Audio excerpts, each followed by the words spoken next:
Greetings, dear ones. I'm Kryon of Magnetic Service. I know who is here. And I say that in the most loving way. I know who is here. I know who is listening. I know who's reading. The clock as you know it does not exist on my side of the veil. Your reality is not mine. I sometimes speak of things that are in your future that are happening for us now based upon the potentials that are the strongest. But we may interact, the two of us, because the strongest bond that we would have would be that which you would call the love of the Akash. The bond comes in the number of lifetimes, the very soul core that you have, that I know, and of course the friend that you are when you're not pretending to be a human. Long before there were planets and galaxies, we romped together in the universe, you and I. Difficult to explain things that are beyond explaining. Well, the attribute of that which is the creative source is that it always was. A force that has no time at all always is. Time is then an attribute that is placed upon it all to the intellect of the corporeal human being that exists in 3 dimensions. And they will look at everything and they will say, indeed, when did it happen? When will it happen? Where might it be? And all of those questions don't make sense on my side of the veil. If you had an idea of what you've really been through long before you ever got here on this Gaia, you'd know what you're in for. You'd know the bridge that you're about to cross. You would know of the good things that you will enjoy the next time around, perhaps even this time around, and that are in store for your children.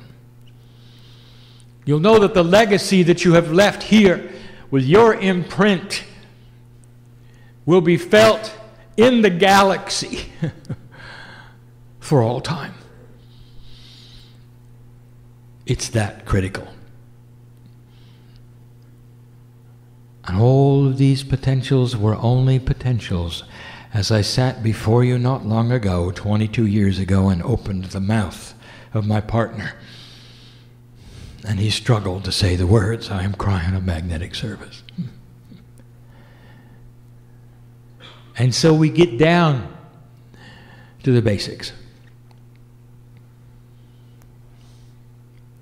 In the lectures, my partner describes the things which are outside of your reality. We speak to him in terms that are multidimensional so that you will then be able to bring yourself to a realization that you must push the envelope of what you truly think is real. And that by pushing that envelope, it expands an element of your personality that you don't even know you have, which truly is the creative source. It will take you into the areas you don't know about yet. And I laugh because it's clear to us and a mystery to you. But the mystery starts to clear as you push on the walls of your room of reality.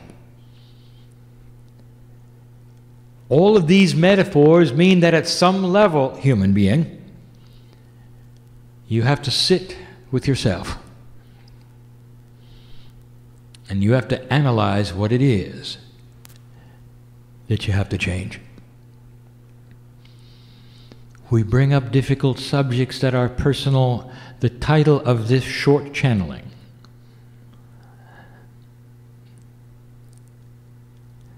is similar to the ones we've given before. Recalibration of self, number 3. We start asking the questions which are really basic. Are you going to be able to move forward? Is there anything stopping you? Are there any blocks? How do you know? Can you simply go for it? Here's the premise. Like everything else that you have ever done in your life, there has to be some acknowledgement of preparation. Can you start to mine the Akash, as we have told you, you may do with pure intent? Yes. Can you start pulling in things for yourself which would slow your aging? Yes. Can you start actually changing your life in a way where you can start seeing a peaceful human being where perhaps there isn't one now? Yes. Can you pull in solutions to problems that you don't think are solvable? Yes. But you're going to have to prepare. And now we get to the hard stuff. And the psychologists will look at it differently than we will. But you have to start taking stock, as they say, of who you are. And you have to look at basics very, very strongly and ask yourself the difficult questions. We've got a list. And it's 5 deep, this list. If you look inside yourself, are you ready? And you will say, yes, I am. And I will say, probably not. I want you to look at the masters of the planet, and I want you to really examine their lives. And I want you to say to yourself, am I ready? It's time for you to assimilate some of the attributes that have been taught by all of them. This is not that difficult, dear one. It starts with understanding, recognition, and intent. Here's the list. What are you afraid of? Number 1, fear. What are you afraid of? And you'll say, I'm not afraid of anything, I'm ready to go. I want to tell you something. You're afraid of many things that you're not acknowledging and you might not even know about because it's buried and hidden in your Akash, but it affects you every day of your life. It's why so many of you are dysfunctional. You carry around things from the past that etch themselves into a place in your behavior that makes you move the other way when you see something coming you don't like. That's a fear. And it may not be on top, but it's a fear. And so that's the first thing. Does that change who you are, what you might do, and where you might not go? And the answer is, oh yeah. And you'll say, well, wait a minute, Kryon, and I'll say, you wait a minute. I'll address that in a minute. Number 2, ego. Well, Kryon, you don't have to worry about that. I settled that years ago. Really? Let me ask you something. When you're with other light workers, what do you talk about? Do you sit and listen and revel in the beauty of what they have to say, or do you talk about what you're doing? Do you talk about how you've worked on yourself? Do you talk about your processes? It's a form of ego, dear one, if you didn't know it.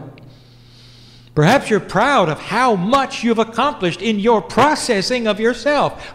but you can't hardly wait to blurt it out to everybody. So I'll give you an exercise. Next time you go to dinner, next time you go out with friends, here is your task. And find out whether it's difficult or whether it's easy. Don't say anything about yourself. Zero. Unless asked. This is going to tell you what your habit is. There are some of you who will throw it out onto the table for everybody to hear, whether they want to hear it or not. And that is the ego of a light worker, proud of what they've done. And the masters of earth, did they do this? And when they gathered around with others, did you hear them talk about themselves? And the answer is no. They sat at the feet of those that came to see them, and they listened and taught and fed them and loved them.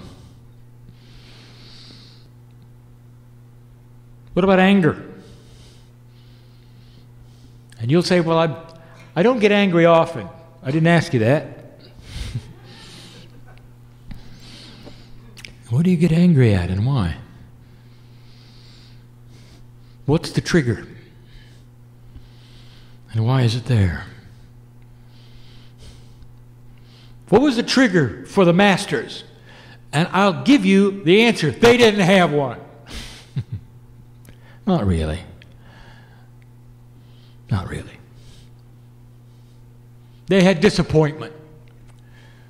And the things that disappointed them were the things that disappoint so many of you. War disappoints us. Inhumanity disappoints us. Unbalance disappoints us. What are you angry at? What is it that will trigger that in you? And you know what it is.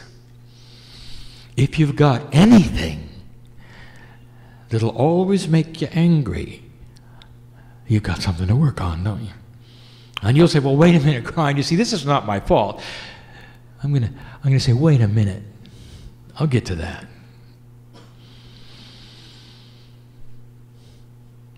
Number 4, reaction. What do you react to? What is it you can hardly wait to pop in your 2 bits? Perhaps it's political. Somebody's saying something. You've got something else to say. Your reaction. What triggers you? Not anger, reaction. I'll tell you what one reaction is. Defense. If somebody says something about you, and it's not true, blatantly not true because of their ignorance or their misunderstanding, do you react? You want to set them straight, perhaps. You want to tell them the right way, perhaps. And how much of that did you see in the masters that walked this planet, dear one? When they were accused. You see them fly off the handle and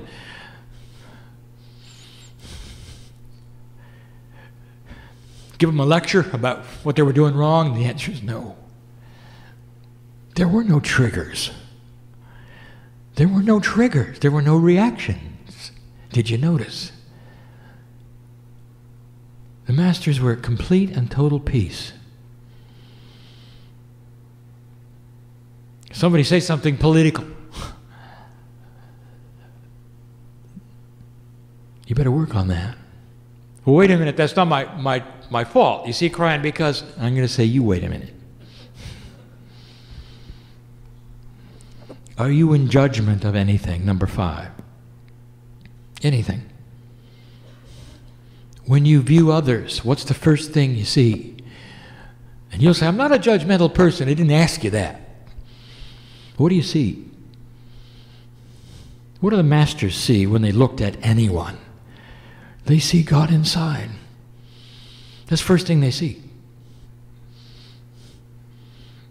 No matter what the situation, no matter where they are, no matter in what context. Somebody cuts you off on the freeway. Do you see the God inside them?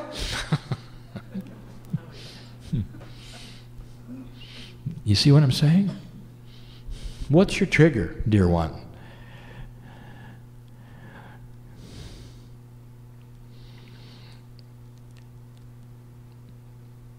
We make assumptions, and the human being has theirs. And so now I'll let the human being talk, and they'll say, well, you don't understand.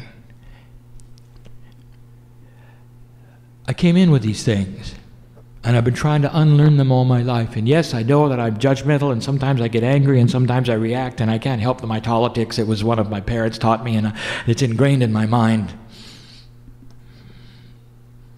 I can't help the fact that I do certain things the way I do them because that's who I am.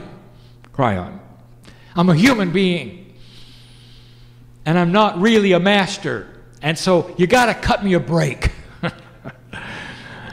Because these are human attributes. And I'm going to tell you it's about time that you understood what they are. These are engrams, a template of how you came in that begs to be changed. Begs to be changed. And every single excuse that you will give, I will tell you the masters will look at you and say, you don't have to have it. Why don't you get rid of it? You make the assumption that it's there forever. You paste it upon your persona, and that is the way it is. And you're wrong. And so what I am telling you in this short channel, dear one, is that every single thing on the list, which we're going to go through again in a minute, has been given to you to alter. And in the alteration of these things, that recalibration of your basic personality will get you faster than anything. It'll get you there faster than anything. To become more quantum. To move into your life, into the things you really want. You clearing these boulders away so you can move forward in all the things we've been teaching. If you don't clear the way, it's going to be harder. Psychiatrists and psychologists, God bless these human beings, for they work with other human beings and try to help them in their lives. They're dedicated to it. Absolutely dedicated.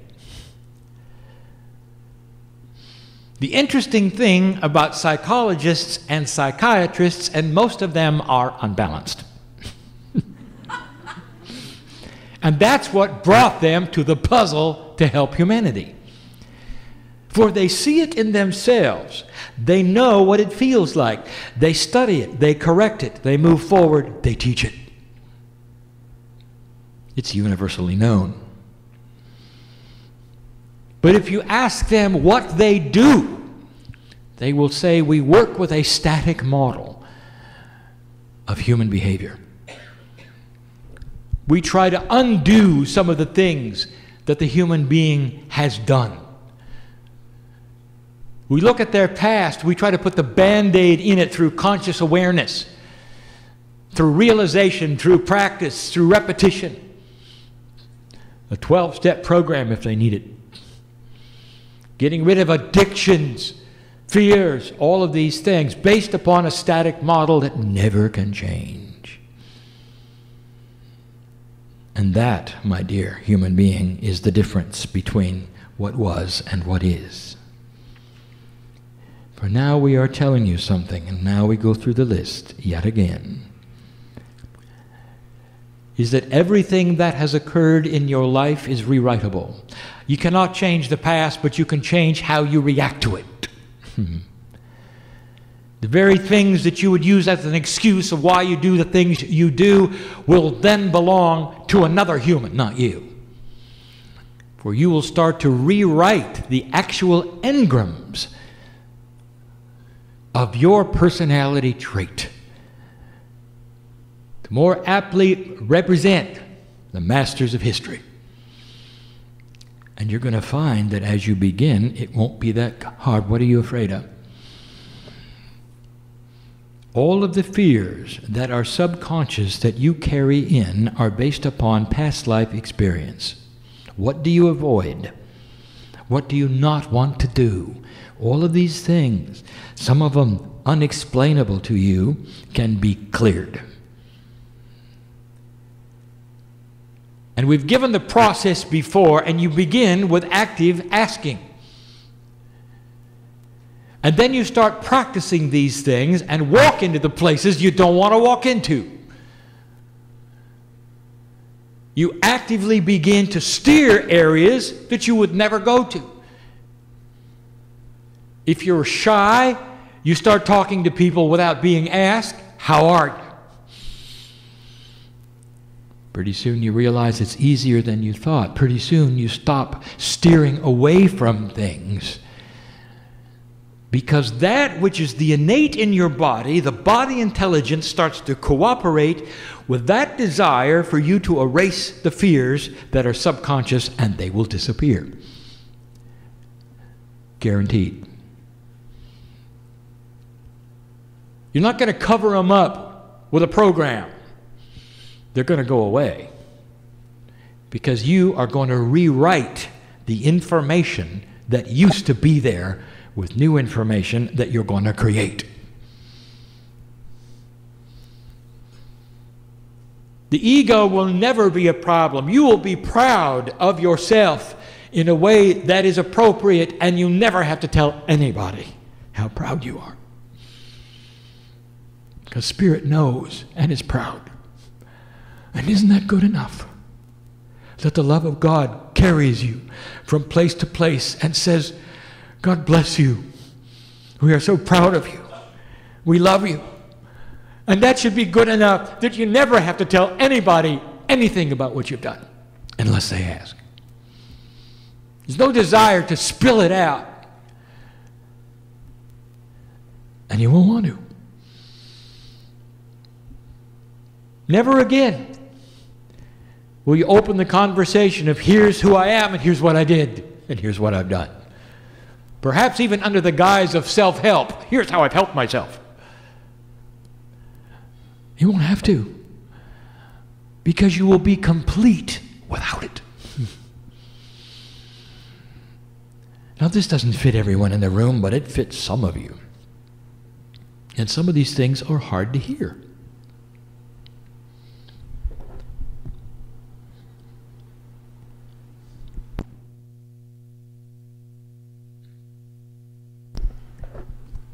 Anger is a product of the past. You get angry because something triggers the anger.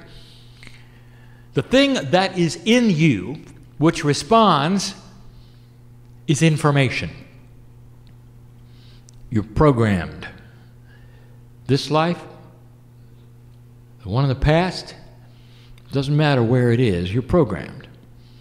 And you know it.